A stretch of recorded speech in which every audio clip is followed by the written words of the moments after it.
जब तक आप खुद हार नहीं मानते, कोई भी आपको हरा नहीं सकता। सुप्रभात, नमस्कार, मैं हूं प्रीति सिंह। आइए सबसे पहले एक नजर डालते हैं मुख्य गतिविधियों पर।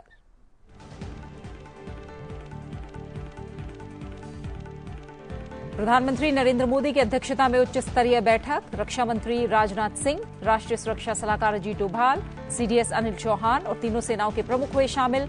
प्रधानमंत्री ने कहा, आतंकवाद को करारा जवाब देना हमारा राष्ट्रीय संकल्प। पहलगाम हमले के बाद की सुरक्षा स्थिति, आतंकियों के खिलाफ चल रहे ऑपरेशनों और भविष्य की रणनीति पर गहन विचार विमर्श। 21वीं सदी की आवश्यकताओं के अनुरूप शिक्षा प्रणाली को आधुनिक बनाने की दिशा में काम तेज। प्रधानमंत्री नरेंद्र मोदी ने दिल्ली के भारत मंडपम में युग्म इनोवेशन कॉन्क्लेव को किया संबोधित। कहा, टैलेंट, टेम्परामेंट और टेक्नोलॉजी की ट्रिनिटी ही देश के भविष्य को करेगी ट्रांसफॉर्म। भारत को वैश्विक नवाचार केंद्र के रूप में स्थापित करने का लक्ष्य।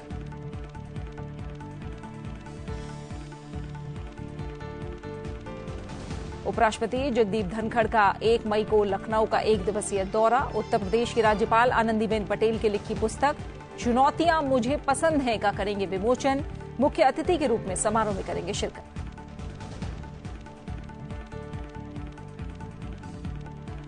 महात्मा बसवेश्वर की 894वीं जयंती पर आज संसद भवन परिसर के प्रेरणा स्थल पर पुष्पांजलि कार्यक्रम। 12वीं सदी के कवि, दार्शनिक और लिंगायत धर्म के संस्थापक थे महात्मा बसवेश्वर।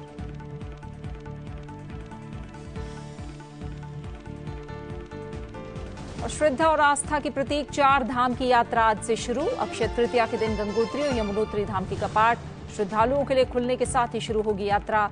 2 मई को केदारनाथ धाम और 4 मई को खुलेंगे बद्रीनाथ धाम के द्वार। यात्रा के लिए सभी तैयारियां पूरी।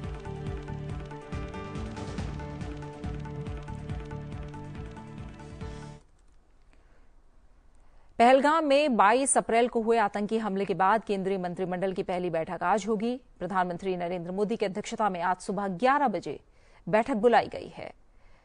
इससे पहले 23 अप्रैल को केवल सुरक्षा मामलों की कैबिनेट समिति की बैठक हुई थी, जिसमें आतंकवादी हमले की निंदा की गई थी। 22 अप्रैल को पहलगाम की बायसरन घाटी में हुए आतंकी हमले में 26 पर्यटक मारे गए थे, जबकि 10 से ज्यादा लोग इसमें जख्मी हुए थे।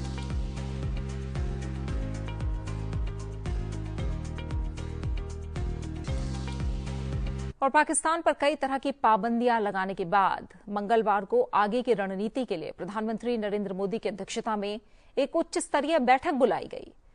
प्रधानमंत्री के आवास पर बुलाई गई इस बैठक में रक्षा मंत्री राजनाथ सिंह, राष्ट्रीय सुरक्षा सलाहकार अजीत डोभाल और चीफ ऑफ डिफेंस स्टाफ यानी सीडीएस जनरल अनिल चौहान और तीनों सेनाओं के प्रमुख मौजूद थे।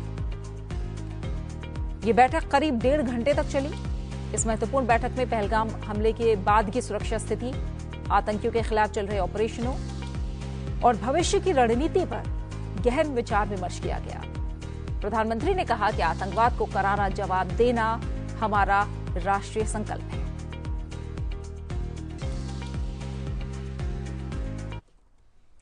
उपराष्ट्रपति जगदीप धनखड़ 1 मई को उत्तर प्रदेश की राजधानी लखनऊ के दौरे पर रहेंगे।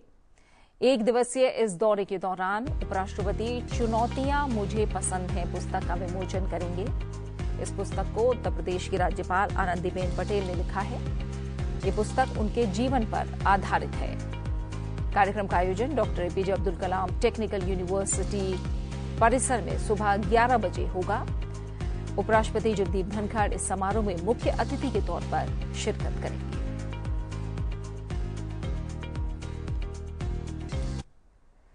प्रधानमंत्री नरेंद्र मोदी ने कनाडा की लिबरल पार्टी के नेता मार्क कार्नी को चुनाव में जीत के लिए बधाई दी है। प्रधानमंत्री नरेंद्र मोदी ने साझा लोकतांत्रिक मूल्यों, विधि सम्मत शासन के प्रति अटूट प्रतिबद्धता और दोनों देशों के लोगों के बीच जीवंत संबंधों का उल्लेख किया, जो भारत और कनाडा को साथ जोड़ता है।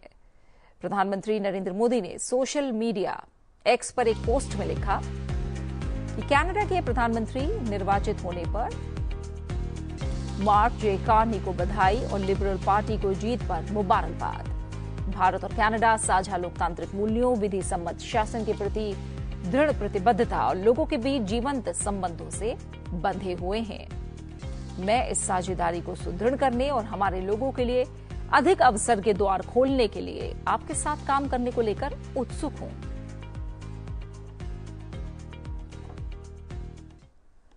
वहीं प्रधानमंत्री नरेंद्र मोदी ने चुनाव में कमला प्रसाद बिसेसर को उनकी जीत पर बधाई दी है।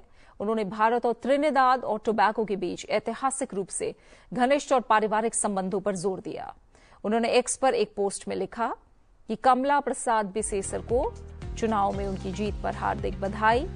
हम त्रिनिदाद और टोबैगो के साथ अपने ऐतिहासिक रूप से घनिष्ठ और पारिवारिक संबंधों को संजोते हैं। मैं अपने लोगों की साझा समृद्धि और भलाई के लिए हमारी साझेदारी को और मजबूत करने के लिए आपके साथ मिलकर काम करने के लिए उत्सुक हूं।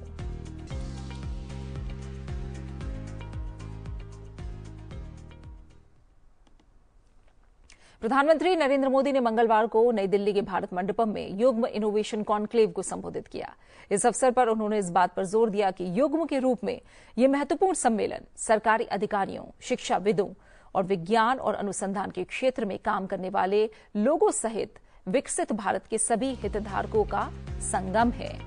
ये सहयोग एक ऐसा स्वरूप है जिसका उद्देश्य विकसित भारत के लिए भविष्य की टेक्नोलॉजी को आगे बढ़ाना है।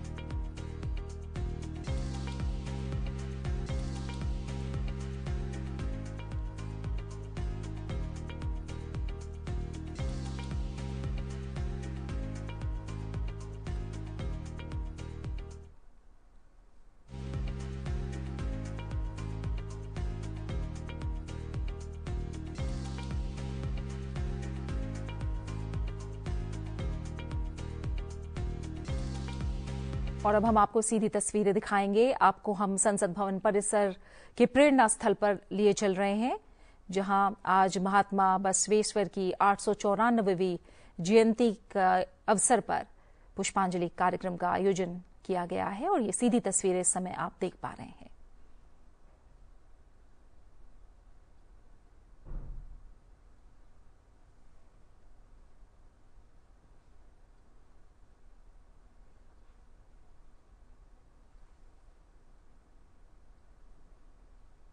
सीधी तस्वीरें आप संसद भवन परिसर के प्रेरणा स्थल पर स्थित महात्मा बसवेश्वर की प्रतिमा पर पुष्पांजलि कार्यक्रम से जुड़ी देख पा रहे हैं, जहां तमाम केंद्रीय मंत्री और अलग अलग नेता इस कार्यक्रम में पुष्पांजलि अर्पित करने के लिए यहां मौजूद हैं।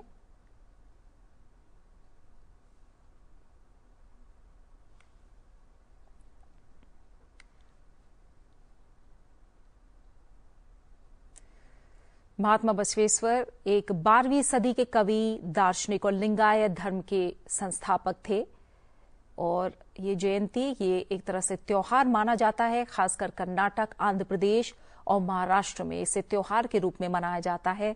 व्यापक रूप से लोग इसे उत्साह के साथ मनाते हैं। खासकर लिंगायत समुदाय में ये दिन शिक्षा, समानता और न्याय के उनके सिद्धांतों को याद करने और मनाने के लिए मनाया जाता है। महात्मा बसवेश्वर का जन्म 1131 ईस्वी में बागेवाड़ी, कर्नाटक में हुआ था। उन्होंने लिंगायत धर्म की स्थापना की, जो शिव की पूजा पर आधारित है। महात्मा बसवेश्वर ने जाति व्यवस्था से मुक्त समाज, सभी के लिए समान अवसर और शारीरिक परिश्रम का समर्थन किया और आज उनकी जयंती पर पुष्पांजलि अर्पित करने के लिए संसद भवन परिसर के प्रेरणा स्थल पर स्थित महात्मा बसवेश्वर की प्रतिमा पर पुष्पांजलि अर्पित करने के लिए तमाम केंद्रीय मंत्री, तमाम नेता मौजूद हैं और ये सीधी तस्वीरें आप संसद भवन परिसर से देख रहे हैं। महात्मा बसवेश्वर ने ज्ञान, सही आचरण और दिव्य अनुभव के महत्व पर हमेशा जोर दिया। उन्होंने एक सामाजिक, धार्मिक और आर्थिक क्रांति का नेतृत्व किया।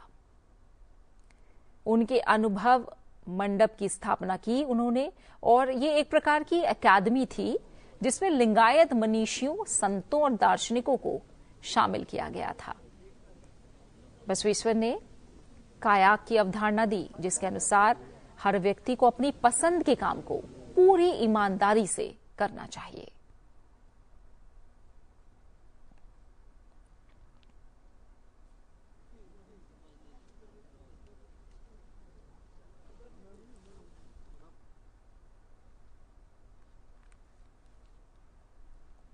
आज महात्मा बसवेश्वर की 854वीं जयंती मनाई जा रही है। इसे बसव जयंती भी कहा जाता है और संसद भवन परिसर के प्रेरणा स्थल पर स्थित महात्मा बसवेश्वर की प्रतिमा पर पुष्पांजलि अर्पित करते तमाम केंद्रीय मंत्री और नेता। भाई इस पे मत चढ़ जाना।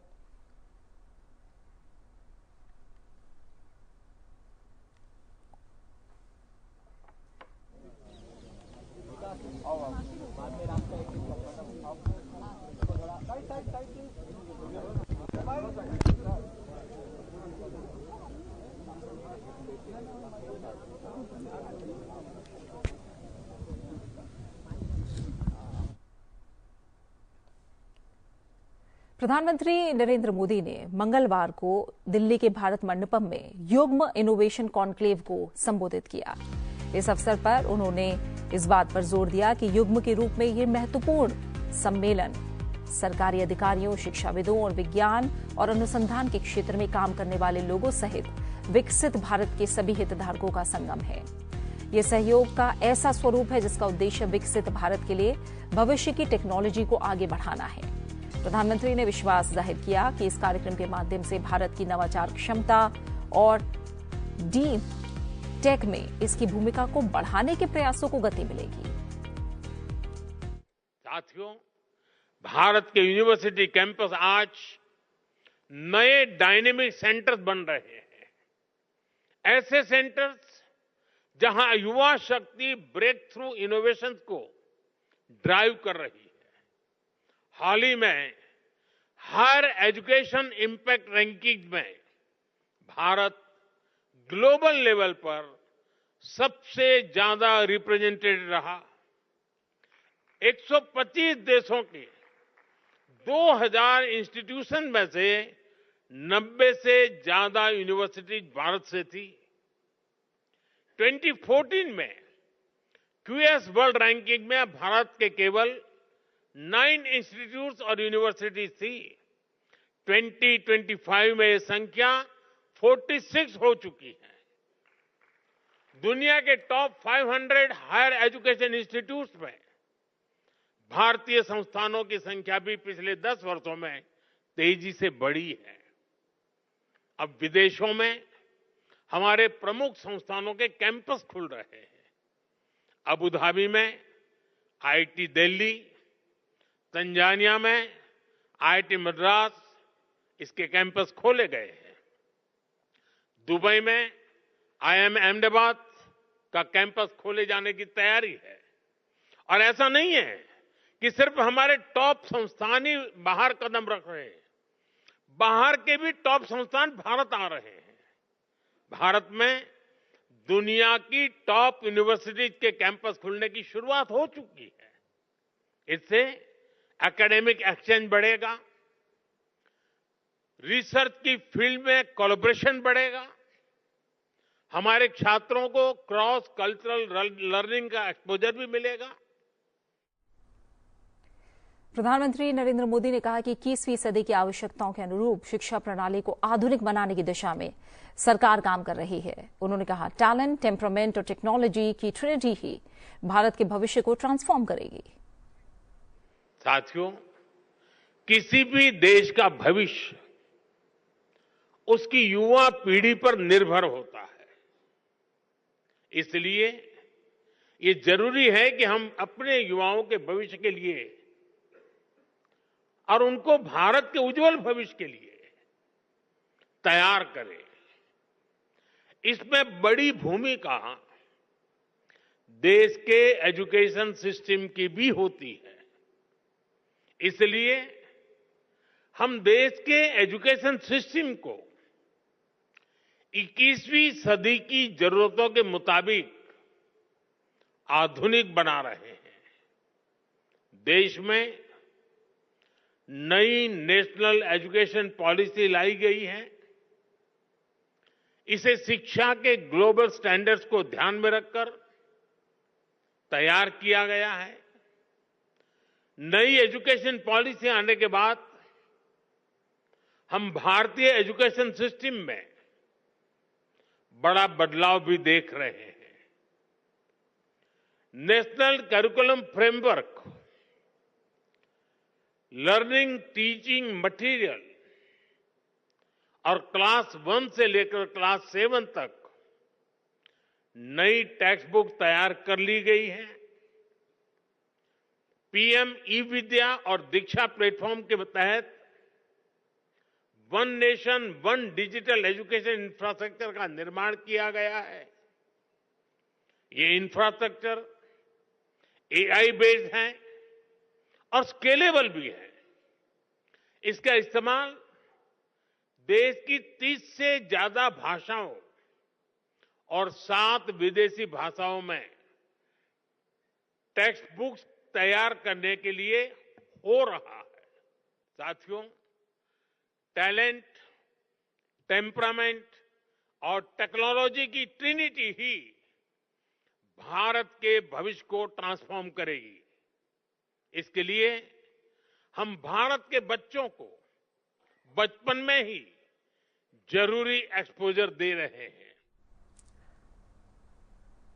प्रधानमंत्री ने कहा कि हमने विकसित भारत के लक्ष्य के लिए अगले 25 वर्षों की समय सीमा तय की है। हमारे पास समय सीमित है, लक्ष्य बड़े हैं। ये मैं वर्तमान स्थिति के लिए नहीं कह रहा हूं और इसलिए ये जरूरी है कि हमें आइडिया के प्रोटोटाइप से प्रोडक्ट तक की यात्रा भी कम से कम समय में पूरी हो। जब हम लैब से मार्केट तक की दूरी को कम कर देते हैं तो रिसर्च के परिणाम लोगों तक तेजी से पहुंचने लगते हैं। साथियों, हमने विकसित भारत के लक्ष्य के लिए अगले 25 वर्षों की समय सीमा तय की है। हमारे पास समय सीमित है, लक्ष्य बड़े हैं।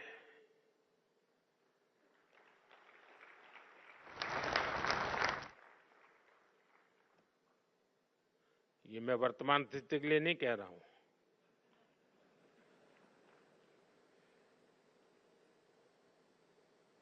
और इसलिए ये जरूरी है कि हमारे आइडिया की प्रोटोटाइप से प्रोडक्ट तक की यात्रा भी कम से कम समय में पूरी हो। जब हम लैब से मार्केट तक की दूरी को कम कर देते हैं तो रिसर्च के परिणाम लोगों तक तेजी से पहुंचने लगते हैं। इससे रिसर्च को भी मोटिवेशन मिलता है, उनके काम, उनकी मेहनत का इंसेंटिव उन तक पहुंचता है। इससे रिसर्च, इनोवेशन और वैल्यू एडिशन के व्हील को और गति मिलती है। इसके लिए जरूरी है कि हमारा पूरा रिसर्च इकोसिस्टम एकेडमिक इंस्टीट्यूशन से लेकर इन्वेस्टर्स और इंडस्ट्री तक हर कोई रिसर्च के साथ खड़ा हो, उन्हें गाइड करे। इंडस्ट्री लीडर्स इस दिशा में एक कदम और आगे ला सकते हैं और वो हमारे युवाओं का मार्गदर्शन कर सकते हैं, फंड की व्यवस्था कर सकते हैं और साथ मिलकर नए सॉल्यूशन डेवलप कर सकते हैं। इसलिए सरकार रेगुलेशंस को सिंप्लीफाई करने, अप्रूवल्स को फास्ट ट्रैक करने के प्रयासों को भी गति दे रही है। सर्वोच्च न्यायालय के न्यायाधीश न्यायमूर्ति भूषण रामकृष्ण गवाई भारत के अगले मुख्य न्यायाधीश होंगे। न्यायमूर्ति गवाई देश के 52वें मुख्य न्यायाधीश होंगे। केंद्रीय कानून और न्याय मंत्री अर्जुन राम मेघवाल ने कहा है कि राष्ट्रपति द्रौपदी मुर्मू ने न्यायमूर्ति गवाई को भारत के अगले मुख्य न्यायाधीश के रूप में नियुक्त किया है और ये उनकी नियुक्ति अगले महीने की 14 तारीख से प्रभावी होगी। वो वर्तमान मुख्य न्यायाधीश संजीव खन्ना की जगह लेंगे, जिनका कार्यकाल अगले महीने की 13 तारीख को समाप्त हो जाएगा। उनका कार्यकाल 6 महीने से अधिक का होगा और वो 23 नवंबर 2025 को सेवानिवृत्त होंगे। न्यायमूर्ति गवाई को 29 मई 2019 को सुप्रीम कोर्ट का न्यायाधीश नियुक्त किया गया था। वो नवंबर 2003 में बॉम्बे हाईकोर्ट के अतिरिक्त न्यायाधीश बने और नवंबर 2005 में स्थायी न्यायाधीश के रूप में नियुक्त हुए।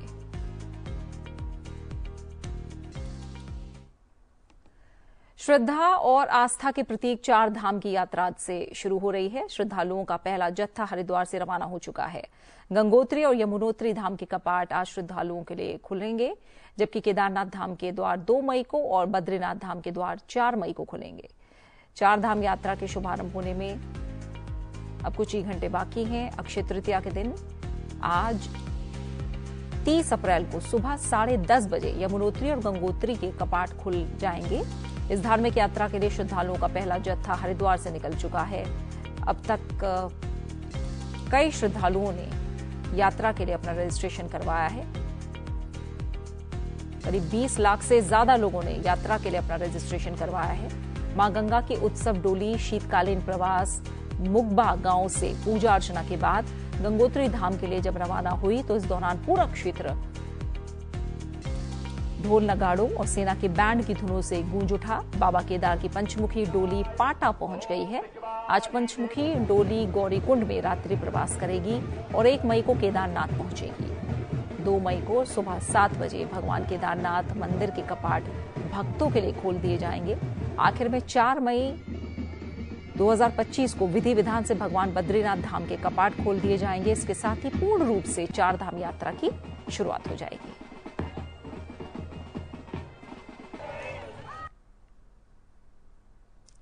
उपराष्ट्रपति जगदीप धनखड़ ने राष्ट्रपति भवन में पद्म पुरस्कार 2025 के लिए नागरिक अलंकरण समारोह 1 में भाग लिया। जाते जाते आपको छोड़ जाते समारोह की कुछ खास तस्वीरों के साथ। अब अपना अच्छे से ख्याल रखिए। मुझे दीजिए इजाजत। नमस्कार।